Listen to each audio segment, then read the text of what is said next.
Frontier Fighters.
Frontier Fighters.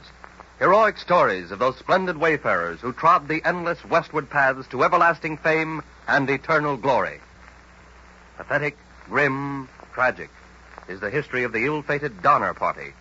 Nearly 100 pioneer men, women, and little children, martyrs to the Pacific colonization boom, which, in the Middle West, assumed gigantic proportions.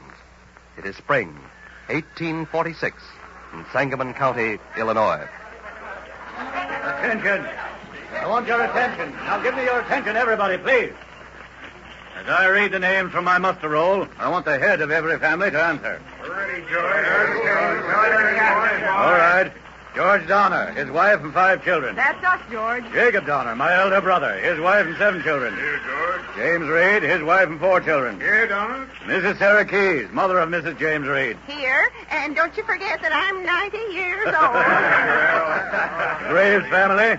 Here. The Breen family. Here? The Murphys. Sure, we here. The Pikes. Here. 32 teamsters and camp assistants. I'm ready to go. Emigrant wagons, yeah. Extra yokes of oxen, cows for milk, young beef cattle, saddle horses, and a dog. I've got the dog, Daddy.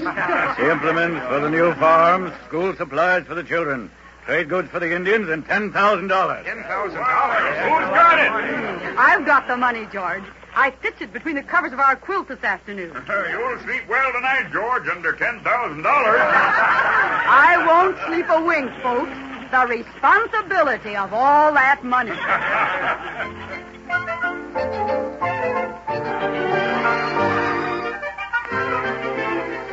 On July 25th at Fort Bridger, Wyoming, the Donner Party received a letter from Lansford W. Hastings, an organizer of emigrant trains, advising its captain to take the shorter route west, known as the Cutoff, which led from Salt Lake to the Humboldt River.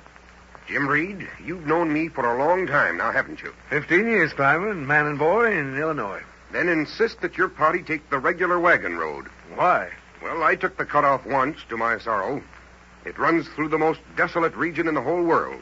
It's sure death for a big party like this. But the new road is 300 miles near our destination. The cutoff, Reed, crosses a great desert and traverses the worst part of the mountains.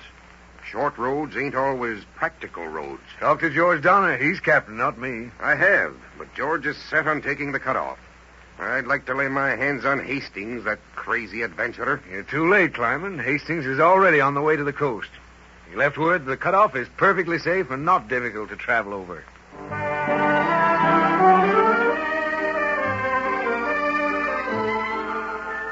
Blocked by blind canyons, dense forests, mountain pockets, the Donner Party finally reached Salt Lake.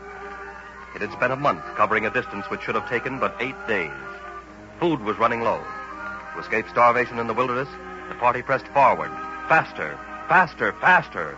Fearful desolation. Alkali and sand as far as the eye could see. Water casks were empty. The piercing rays of a pitiless sun beat down on human and beast alike. Then the Donner Party struck the emigrant trail along the dry bed of the Humboldt.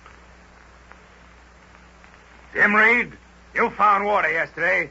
It's in your powder horn. You're a liar, Snyder. I'll fight you, Reed. For just a drop of that water. We'll fight tomorrow, Snyder, not now. We'll fight now. Take that, you water thief. Don't, John Snyder. Don't. My husband's your best friend. He's a water thief. As for you interfering wench. Oh. Come, Snyder. You'll never strike another woman. No. Not in this life. Oh, no, Jim. Jim, I didn't mean it. See? Not with that knife. Look, I'm sorry, Jim. Not with that knife. Oh, Jim Reed, you've stabbed me to death. You've stabbed me to death.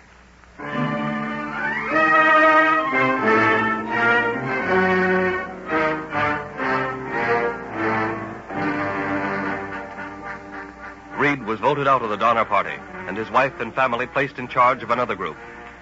Reed, banished, set out at once to secure aid for the party from the mountain settlements. One night, to add to the party's wretchedness...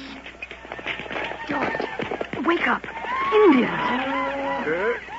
What? Indians? Why, they're among the cattle. It's a stampede. Where's my gun? Here. Oh, look out, George. Don't get scared. You and the children stay under cover.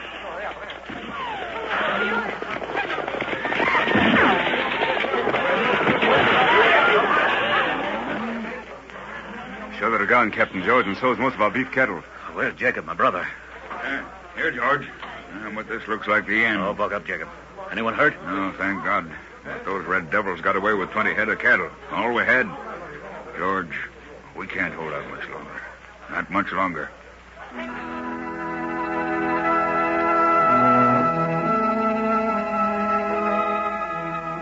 Tragedy struck again. Again. One man died of exhaustion. Murders by hunger-mad men occurred with increasing frequency. Accidental killings were numerous. Little children fell by the trail. From the base of the mountains, the party literally crawled up the steep, pathless slopes to the Truckee River, which the party crossed and recrossed 51 times in 80 miles. Sudden mountain storms shook the party into panic-stricken, desperate pandemonium. I can't go on. My dear, brave husband. Then we'll stay here and wait out the storm. Oh, what, in this snow? No. We can't wait. I'll stay.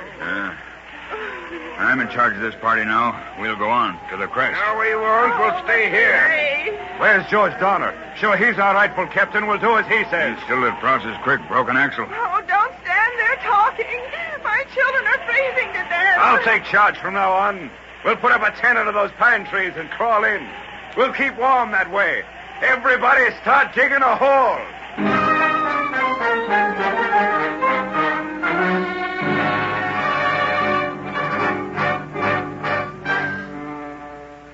Cold October blended into a colder November. December snarled and bit like a mad white dog. The snow was 10 feet deep. Starvation and death stalked through the camp. Jacob Donner and his 3 sons died. The long storm over, the party resumed its march. On January 6th, 1847... Mr. Eddie, are you strong enough to sight your gun? Oh, sure, Mary. Just show me the animal. Oh, but your hand shakes so. Oh, shucks. That's just buck fever. I had it before. Look, Mr. Eddie, about 90 yards to your left. Oh, I see it. A deer. There's a broadside, too. Oh, careful, Mr. Eddie. Now. Oh, try again. Be careful. Once more. Oh, you missed him. You missed him. No, Mary, look. Look, he's wounded. He's staggering. He's falling. He's down. Oh. Quick, Mary. Hurry, Mary. He may get away. Oh, yes. He may get away.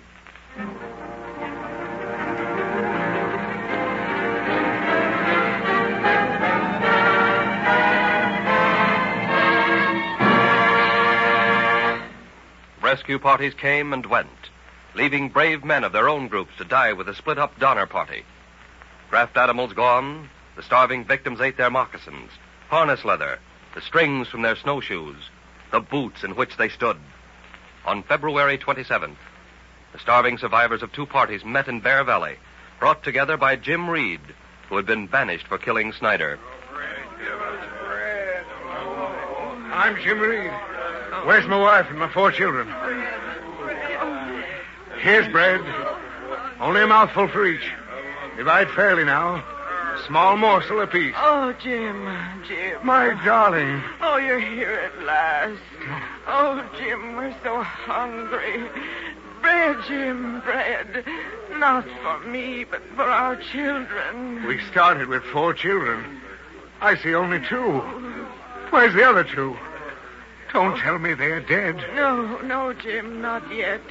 They're back in the mountains with some men. Oh, we'll get 'em out, my darling. But it'll take time. It'll take time.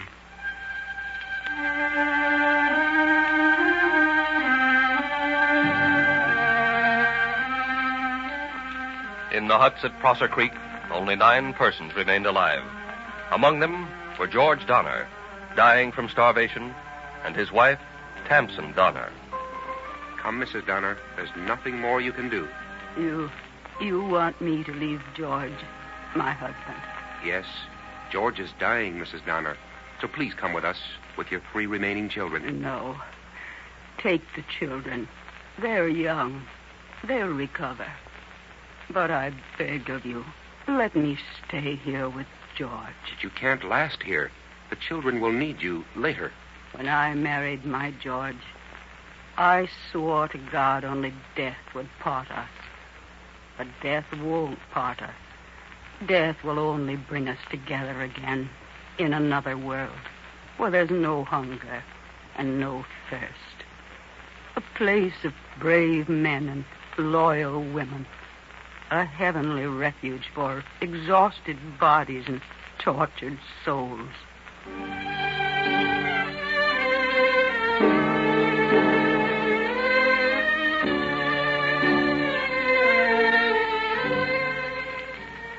Of the 81 persons in the Donner Party, when it left Illinois, only 45 survived. Epic heroes all. Brave men, loyal women, and laughing little children. They mocked the desert and thrust the mountains aside. Courageous, patient, hopeful. They were Western America, triumphant, victorious, even over death. And so we lay a wreath on the unknown tombs of those frontier fighters who struggled ever westward to the eternal glory of their country.